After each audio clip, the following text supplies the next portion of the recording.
Jaden Rashada continues the Kirby tradition.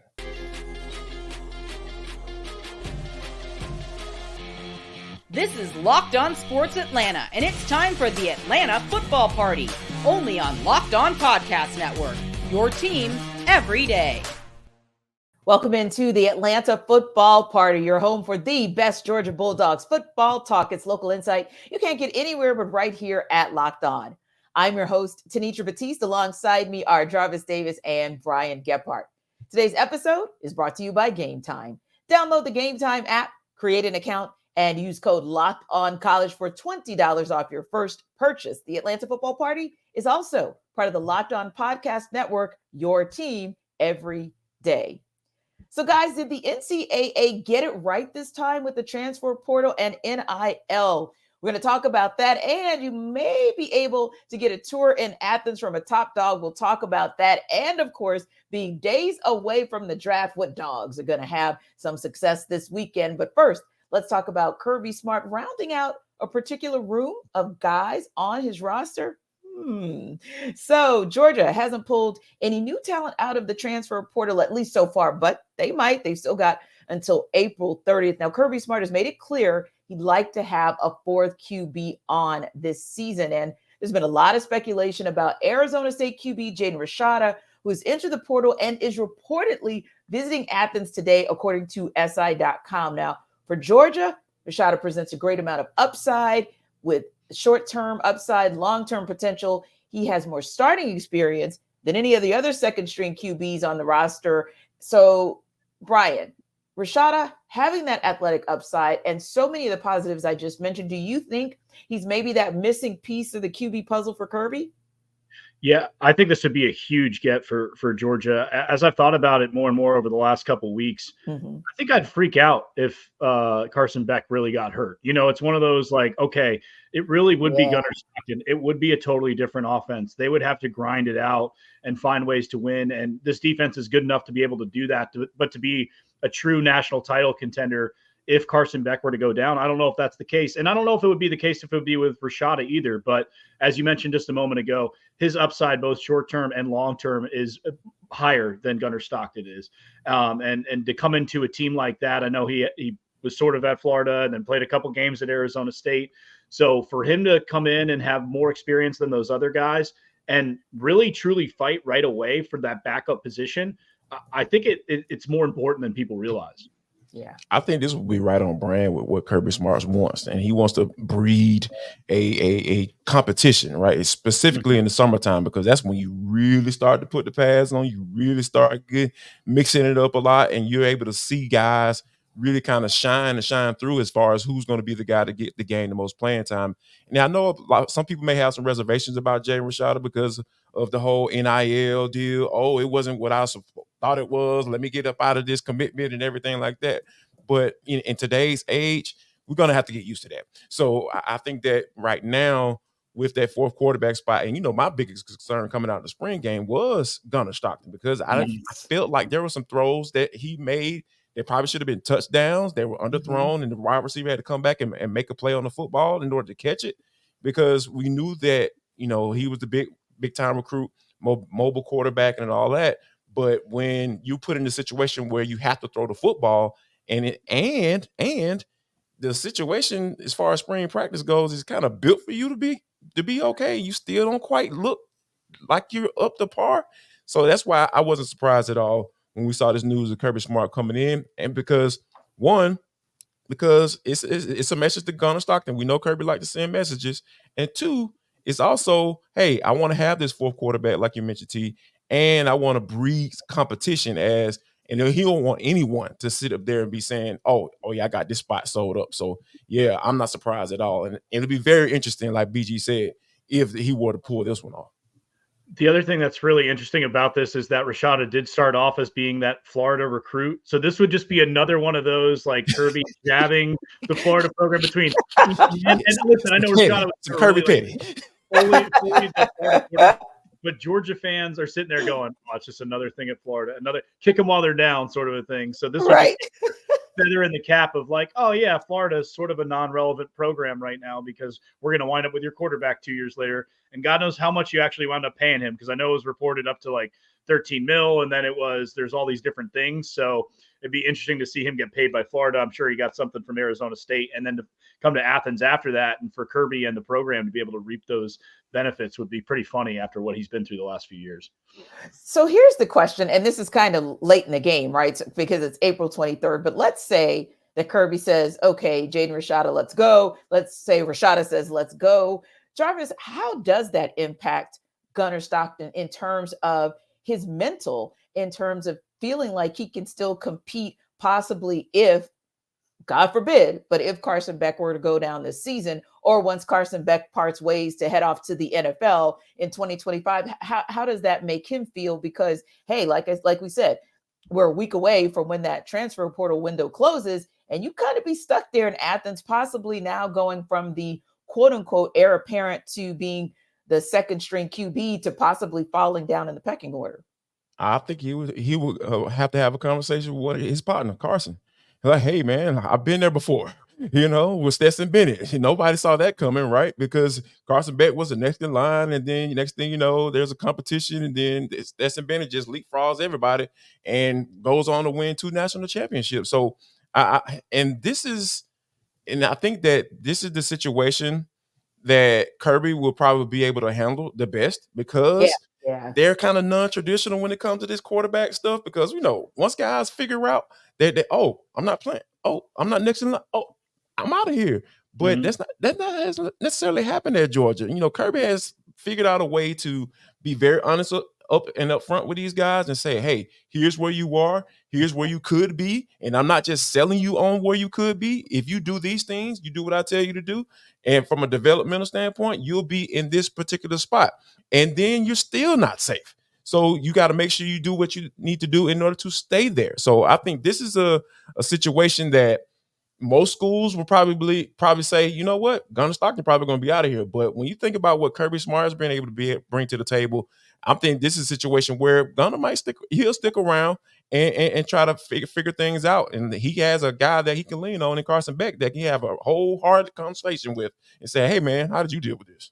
Right. And it also may be a situation where you look at what Brock Vandagriff had to deal with, right? He was a guy who was waiting for his opportunity at UGA. It never quite came, but at least he had the opportunity to be under Kirby Smart and kind of see what that pro style offense looks like. You're still getting a lot of tips and tools that you can get in the toolkit to take elsewhere. Now, obviously, he took that to Kentucky, Brian, but that's not a bad place to take that skill set, because one thing we do know about Kirby Smart is when players decide to leave, he's still going to try to be in the mix to help set them up for success. Yeah, that's one of those things where if he comes here and doesn't even wind up playing, it could just be, he could sell him on the fact of, we'll get you in the right spot. This is the place you need to be right now, especially if he doesn't have another home or another spot or location that he's looking at saying, okay, I could be a really good fit here. And going back to Jarvis's point as well, like, look at Carson Beck. Look how long he waited. It might not be for you right here. And he's the type of player and recruit and has the pedigree in the background where I'm sure he was told at Florida and told at Arizona State, hey, you come here, you're going to be our guy. This is like, you're that talented. And I think it'll be a different conversation with Kirby. Hey, you're going to come here. I don't know what you're going to be. You're probably going to start off as QB3, maybe QB4 even, just to kind of like send a message like you're going to have to work your way up. It's not going to be given. You got to earn this thing. And who knows, even if this does wind up happening, right? Who knows if he's actually better or viewed better than Gunnar Stockton, because he has been in the system, right? And and Kirby likes the guys who have been there, understand what's being asked of them, what they need to do. So Rashada could still have the higher upside, but Gunnar Stockton could still be quarterback too, even if Rashada comes just for this season. Yeah. And just like Jarvis said, in addition to us talking about what it could have been and what it seems like it's going to be now for Gunnar Stockton, we really still don't know what Ryan Puglisi brings to the table, because he's been a little bit injured throughout the spring. So there's still kind of a compelling argument or reason for Rashada to take a chance coming here, because other than QB1, that quarterback room in Athens is not quite set yet. So yeah, I think that's definitely a good look.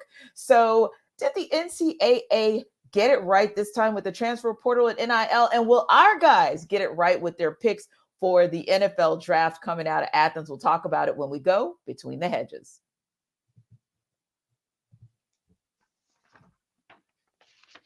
This episode of the Atlanta Football Party is brought to you by Game Time and FanDuel.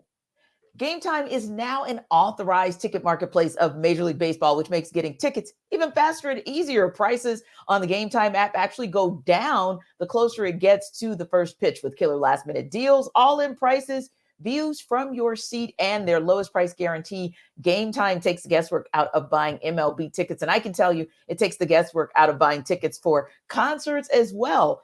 Now, you can pick any sport, any concert, any comedy, any theater. You can get last minute deals up to 60% off of all of those tickets when you buy them last minute. Also, they have flash deals, so you can save even more with exclusive in-app deals on select seats ahead of the game or event. And get this, they give a lowest price guarantee, or Game Time will credit you 110% of the difference. You can't beat that. So take the guesswork out of buying tickets with Game Time. Download the Game Time app, create an account, and use Locked On College for $20 off your first purchase. That's the code you want to use. Now, terms do apply, but again, create the account, redeem code LOCKEDONCOLLEGE. That's Locked On College for $20 off. Again, download the Game Time app today. Last minute tickets, lowest price guaranteed. This episode of our Atlanta Football Party is also brought to you by FanDuel. It's playoff time in the NBA, playoff time in the NHL, baseball's in full swing, and FanDuel is your place to bet on every game, but also your place to bet on NFL draft possibilities. So right now, new customers get $150 in bonus bets guaranteed. That's $150 win or lose. And so far, in the NBA playoffs, just as an example, you've had mostly the home teams win in this opening round. So who knows how that table will turn as the playoffs go on. That's something else that you can bet on. And you can bet on slap shots. You can bet on home runs, slam dunks, all of it on the app. It's safe, it's secure, and it's easy to use. So what are you waiting for? Visit FanDuel.com/lockedon and make your first bet an automatic win. That's FanDuel.com/lockedon. And make your first bet an automatic win. FanDuel is America's #1 sportsbook.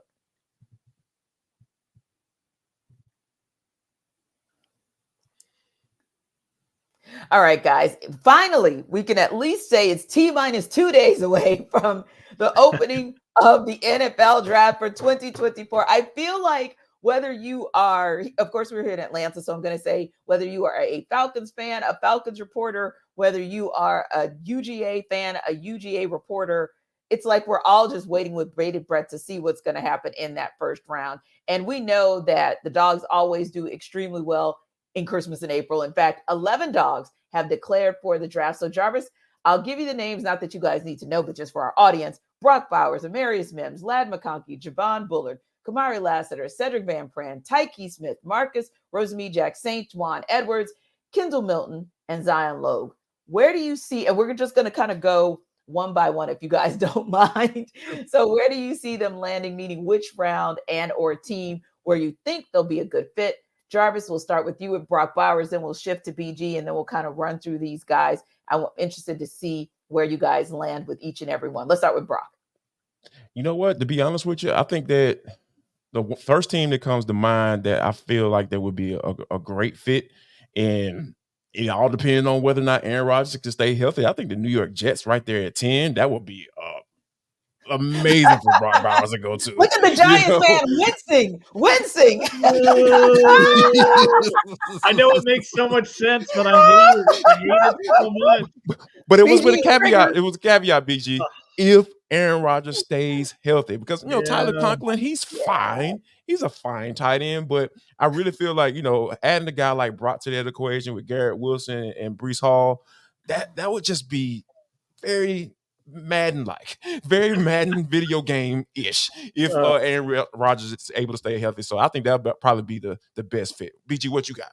I couldn't do Jets. Here's actually the reason I don't want him to go to the Jets, like take my fanhood out of it, is because Aaron Rodgers is only going to be the quarterback there for a year or two. And then who the hell knows what's going to happen when Bowers needs to be broke off in year 3 and they've got some backup quarterback who's, they got another Zach Wilson type who comes out of the woodwork. But they can bring Zach Wilson back. I think the first place where he could go off the board, and they're a prime trade down candidate, I just think it would be an ideal fit for him, would be the LA Chargers. I know they picked 5th, so that probably is a little too rich there. And you're going to have Malik Neighbors, even potentially Marvin Harrison available at that point. That receiving core is depleted, but here's what they have. They've got a veteran coach in Jim Harbaugh coming over. They've got Greg Roman, who we know what he likes to do. He likes to run the football and get the tight end the football. And the receiving core with Keenan Allen and Mike Williams gone, they need somebody. They need that playmaker. They'll probably go wide receiver. I could even see them going offensive lineman. But if the Chargers were to take Brock Bowers, he would be featured early and often. I think it just wound up being a great fit. Plus, Herbert can definitely get him the football. So that would be the ideal spot, I think, for Bowers on my end. And to add Brian, to that, go ahead. I was just going to say, to add to that, BG, I feel like if they end up taking Bowers, they don't really have a wide receiver one for real. Exactly. Quentin Johnson. Well, he's it. I haven't seen him much. Yeah, you're talking about Quentin Johnson or Josh Palmer, who are not those guys. I mean, they're and Quentin Johnson, jury's still out. He's stepping into his second year. We'll see what kind of leap he can make. But Palmer's a 3rd or 4th kind of guy. And yeah, I mean, this is like okay, if you draft him 5th, he comes in, he's getting like he's gonna eat. Yeah, he ain't got no choice. 10 plus targets like week 1, Yeah. So yeah. Well, it'll be interesting to see too if Aaron Rodgers A comes back as Aaron Rodgers, or B if Aaron Rodgers is able to get through more than just this season, which would also put Brock Bowers in a bit of a situation. Whereas you've got Justin Herbert throwing to you. Oh yeah, that could be a really good look for him. So I like that concept, maybe a little bit better for him, but yeah, I do think he's going to land in Gotham. All right, Brian, what about Amarius Mims? Where do we see him landing? So I took my bias out of this. We just said, I'm a Giants fan. And this paid me to write down, but it makes a lot of sense. The Cowboys at 24th overall make a ton of sense for Mims. That's right in the wheelhouse of where he should probably go. They just lost their veteran left tackle in Tyron Smith. Yeah. And you can look at the stats over the last 3, 4, 5 years with the Cowboys. They are a different team when Smith is at left tackle versus whoever they have in that spot. So I think that would be great. He'd be able to plug and play right away. And if for whatever reason that doesn't work out, the other team I think would be great, which you could put anyone on this team, is the 49ers, because Trent Williams probably has one more year. We know what they like to do. They love to have a great offensive line. Shanahan likes those guys. So Cowboys or Niners, I think, would be great spots for Mims. Yeah, what do you think, Jarvis? Oh, I'm going to have to go with either you know what? I'm going to go with my gut. I'm going to go with my instinct. I'm going to go with the Pittsburgh Steelers. You know what I'm saying? Like, I feel like that's no problem there. No problem right. There. They're picking in the right spot. When you think about where they are, they're picking 20th overall, right in the first round. That's kind of a sweet spot because, given the amount of games, Amarius Mims only had 8 or 9 starts, as a college player. But when you look at the athletic ability and what he's been able to do when he was out there on the field, I feel like there'll be some grace period with the Steelers because we understand what they're able to do from a development standpoint when they bring guys in. Like I really like, with Broderick Jones already being up there as well. Yeah. So you can kind of ease them into the fold. So, yeah, I think Pittsburgh will be a nice sweet spot. Not too high because of, the inexperience and actually playing actual football games. But, as far as the talent level and the potential, yeah, you definitely got to put them in right there at 20. I think that'll be a sweet spot for them. Yeah, and you can't act like when you look at our depth chart that we're just all shored up at left tackle, not even close. That guy, yeah, there's Broderick Jones, and then there's that guy on the left side. So, I like that thought. And, of course, if he's going to be under anybody's tutelage where he can develop, it has to be Arthur Smith. Like, I would be so excited for him to have the opportunity to work with Arthur Smith. I think that would be not just a good fit for the Steelers, but like you said, from a development perspective, that would actually be a good look for Amarius Mims as well. Now, here's the controversial and the interesting one, because you've got this is a guy that we see mock drafts having him all over the board, Jarvis, but for your board, where does Ladd McConkey land? Ooh, wow. Yeah. Would it be unfair if he landed with the Chiefs? Yeah. Right there at the end of the first round. Unfair for the rest of the league, but not Ladd. What more perfect place to land for Ladd McConkey with Patrick Mahomes the GOAT of this era. You know, the young folks like to use GOAT for different eras. Yeah, So I'm going to go ahead and jump on that bandwagon. But yeah, when you talk about Patrick Mahomes and what he brings to the table, and you talking about cheap labor as well, you know, they can get the 5th-year option on him. But the only question is, and the only reason we're really talking about Lad McConkey this low in the first round is because, you know, the injury history. That's how I feel. You know, obviously people can look at the size, but I'm not too real keen on that. The man can play football, and he can separate, and he can catch the rock and do something after he catches. So I think I'm cool with that. But I think the only reason why he's falling this low is because of the whole injury history. We talking about back issues. You know, that can be a little sketchy when you're talking about players projecting going forward. So but yeah, I think if more than likely he'll be available around that time. But man, if Kansas City gets them, man. All right. I completely agree. That's what I got down here. Chiefs at 32. It makes all the sense in the world. I really just think he has the ability to kind of be a better version of what MVS was in this offense. Sure. And the other thing too is who knows what's going to happen with Rashee Rice and how long he might be suspended with the off-field issue that he's dealing with. It'll probably most likely only be a handful of games, but they need a guy just like him, and this is the spot that it's going to be. And yeah, what better place to go than go play with Pat Mahomes? That would be an awesome opportunity for him if that winds up happening. Yeah, and in addition to Rashee Rice, you know, it's the up and down with Kadarius Toney, and he's they've got to decide what they want to do with him, and he's got to decide who he wants to be for this team.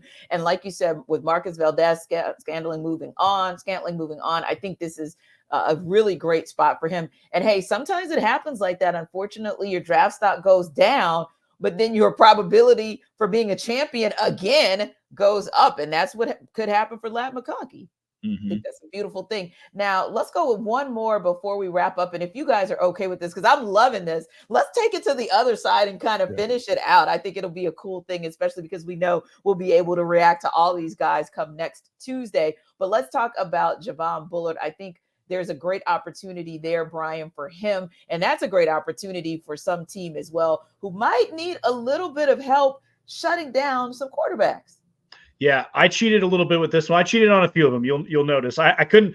I'm sitting there looking at it, and I'm like, well, this one. So I've got this with like a hedge bet and all this. Right. I want him to specifically go between pick 60 and 62. Any of those three picks. The Bills are at 60. The Lions are at 61. The Ravens are at 62. I think he's kind of a back end of the second round type of player. All three need help in the secondary. Yeah. All are ready to be right there. They're potential Super Bowl contenders.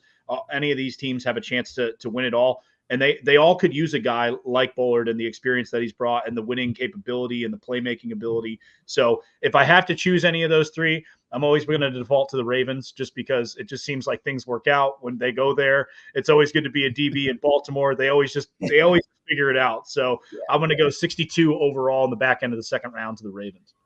How about you, Jarvis? Ooh, well, you know what? We are going to the Atlanta side of things, right? You know, because here's the thing.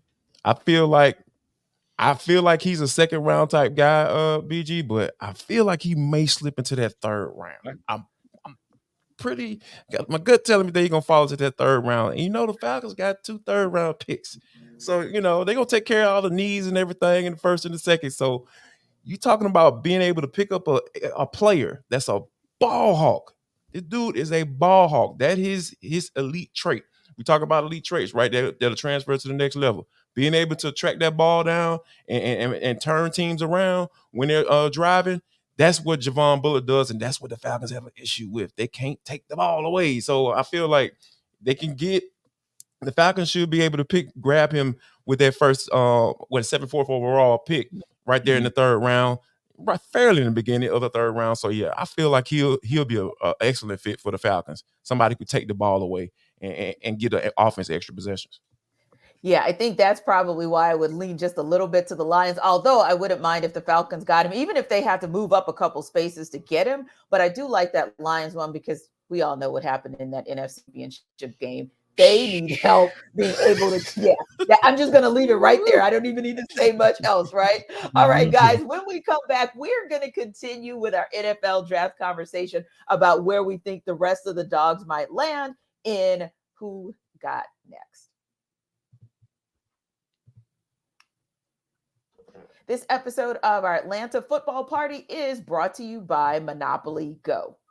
Now, we've all been there, either as a player or a fan. It's halftime and the scoreboard's not looking good. You're feeling low, not sure you or your team can pull out a win. That's when you got to dig deep, lift your head up and say to yourself, time to get back in the game, pull off some bank heists, and take as much of my friend's money as I possibly can. That's right. The smash hit mobile game Monopoly Go lets you compete with your friends to get the most riches and the biggest empire. It's the Monopoly you love, but on your phone anytime, with tons of new twists, including leaderboards to compare your progress to your buddies. There's so much to do. Play on countless dynamic Monopoly boards. Make your friends bankrupt by smashing their landmarks with a wrecking ball. Charge other players rent for your iconic properties. You can even work with your friends to crack open community chests and tournaments to get extra rewards and climb the leaderboard. So get back out there, put on your game face, and download Monopoly Go, now free in the App Store or on Google Play.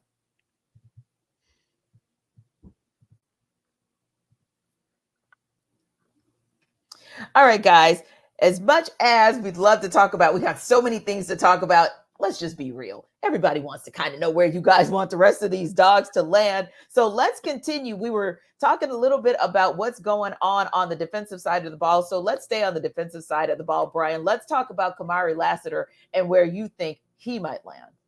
Yeah, I like him to the Jags, right smack kind of in the middle of the second round to 48th overall. They need some help there. They need a good cornerback. They're also just kind of, they feel like they're just a piece or two away from being a real, like, we can make a deep run into the AFC Championship and see what winds up happening. So I like him there. That team's been slowly building, slowly but surely kind of getting in that right direction. And he would come in and play for them right away. So I think that would be a great fit for Kamari. What about you, JD?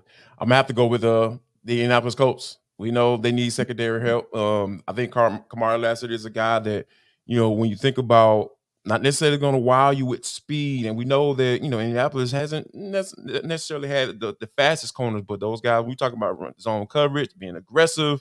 That's what Kamar Ler brings to the table, and I think that your coaches are willing to kind of give on that if you got that side that I just talked about, as far as being one of those traits that we talk about, being able to project to the next level.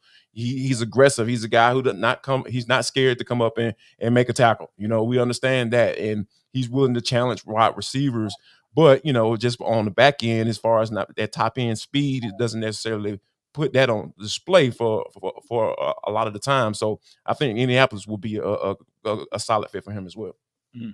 JD, let's go back to the O-line. Let's talk about Cedric Van Pran. Where do you think he'll land? You know what? Uh-oh. Getting excited. Uh-oh. That pregnant pause, that excitement, joy. I hate to be, we got the Atlanta football party on Mondays talking about the Falcons exclusively. Make sure you guys check that out. But I hate to be a homer, but I wouldn't mind him coming to Atlanta, to the Atlanta Falcons, right there in the 5th round. I wouldn't be surprised. I wouldn't be too upset at that, because here's the thing. If you got a starter there, that's totally fine, right? That's good that you have a starter, but I'm all about having depth, because we've seen seasons where guys have I'm sorry, the season before was actually been forced into play, and it's been awful. Just one guy. Yeah. One guy. Jalen, last name, fill in the blank. You know what I'm talking about. So when you talking about having depth on the offensive line and being able to add to that, I think Cedric Van Pran Granger, would be an excellent add to the Falcons offensive line right there between the 4th and 5th round. I would not be surprised if they were to take a chance on him. So I think that'd be a great fit for them. Mm-hmm.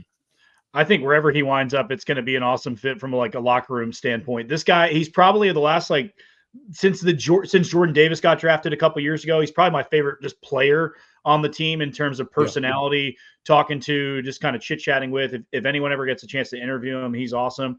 I think for him and for these teams' sake, he should probably wind up somewhere in the state of Pennsylvania, whether that be with the Steelers at pick 84 or 98 overall. Right, you can stop right in there. Or, and again, as much as it pains me, the Eagles make a lot of sense with the departure of Jason Kelce. Now they don't have a 3rd round pick, so I don't know if he's going to drop all the way to the 4th round. I think he'd be an absolute steal at that point.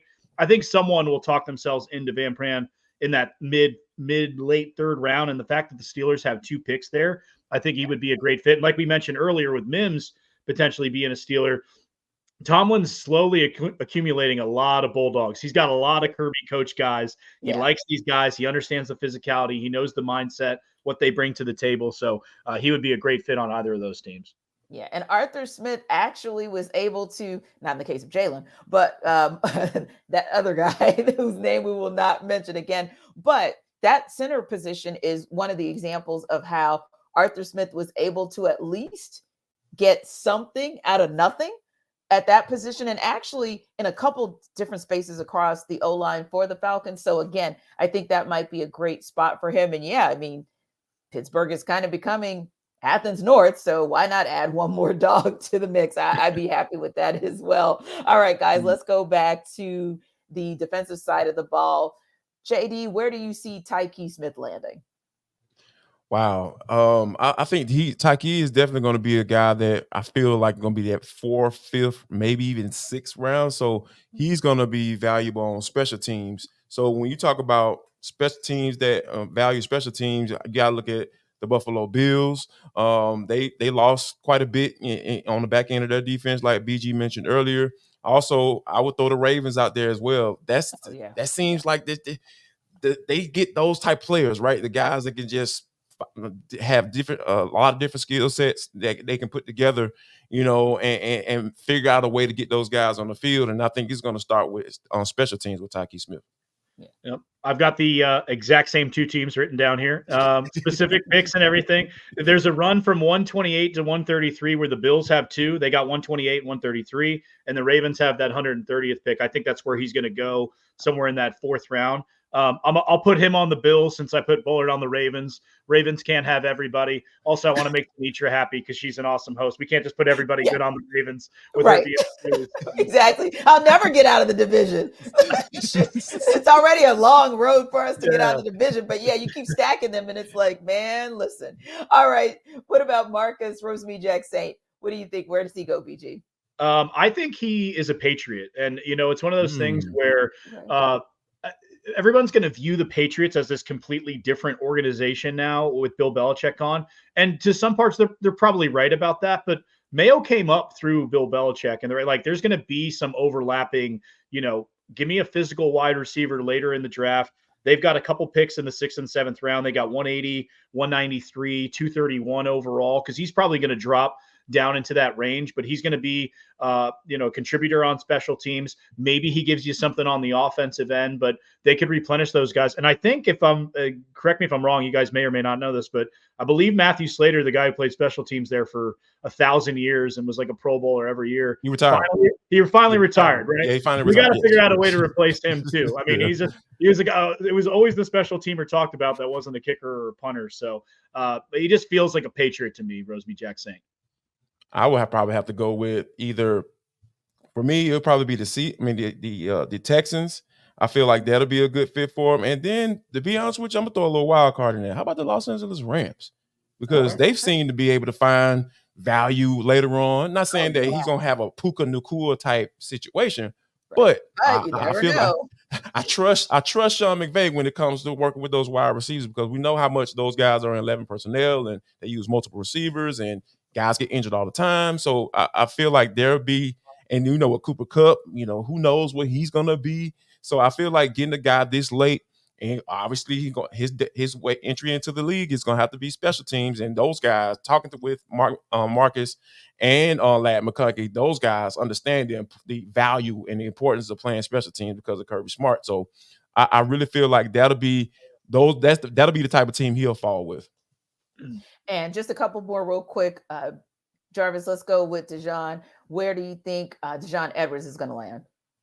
Wow, I will probably. I'm sorry, go ahead. I think he's going to be like a 6th round, maybe 7th round, maybe even undrafted. I feel he's a guy that probably would a team like the Titans, because he's not necessarily the most the fastest guy, but he's a hard-nosed runner. We know that Tennessee values that. So I feel like that'll be a spot that there'll probably be a best fit for him. Yeah. I like that call with Tennessee because I thought about putting one of these running backs there, him and Milton. I know we'll talk about him in a minute. I didn't wind up doing that. I went with the Chargers because, again, they've got Greg Roman as the OC now. They're going to want to run the rock. They no longer have Eckler. The number one running back on this team right now is Gus Edwards. And as much as Gus is fun and is going to get the ball in certain situations, they desperately need depth. They want to grind out football games and find ways to win. And Daijun proved that he's a big part of that over the last couple. So I could just see him going there and getting, 4 or 6 carries a game and contributing. But to your point, probably a 6th round pick, 7th round pick, potentially undrafted. Chargers would be a good fit for him, though, from a depth piece. And Brian, you mentioned Milton. Where does he land? Yeah, I got 2 teams written down here. One's just kind of more fun, maybe because he can back up Nick Chubb, who just restructured his contract. I like him in Cleveland, the Browns at number 85 overall. I think Milton winds up – someone's going to talk themselves into Milton. He's good. I mean, he's big, physical. He really showed that last 4 to 6 weeks down the stretch in the regular season. So I like the Browns, and I also like the Commanders as a depth piece behind Brian Robinson. Yeah, I'm going to have to go with Kendall Milton. I'm going to be real quick. The Big Apple. Kendall Milton needs to go to the Giants, BG. Come on now, man. Why would you? Come on now. That'll be the perfect fit. Saquon gone. Throwing out Browns and Washington are out. Come be a man. Come on, Milton. With it. Yeah, we got a spot for you. All right, Jarvis, we got one more, and then we'll wrap up. Where does Zion Logue land? Wow, it'll probably be for me. I'll probably say either Tampa. Right here in the NFC South, either Tampa or Atlanta, because we know that the Falcons need depth and up and down that defensive line, because we understand. I don't need to go into why, but yeah, I think Zion Lowe will be a good fit right here in the NFC South with either the Bucs or the Atlanta Falcons. Yeah, and I've got another NFC South team, the Saints. So in the division somewhere, it's interesting. All the NFC South teams need good players. That's where we're at. Shocking. Like you guys said, right? Shockingly, everybody needs an interior defensive tackle. Here we go. Exactly. So that's where I'm going. Well, listen, we appreciate you guys for stopping by the Atlanta Football Party, your home for the best Georgia Bulldogs football talk. Like and subscribe to our YouTube channel, and we're free and available wherever you download your podcasts. We'll see you on the Atlanta Sports Party Thursday.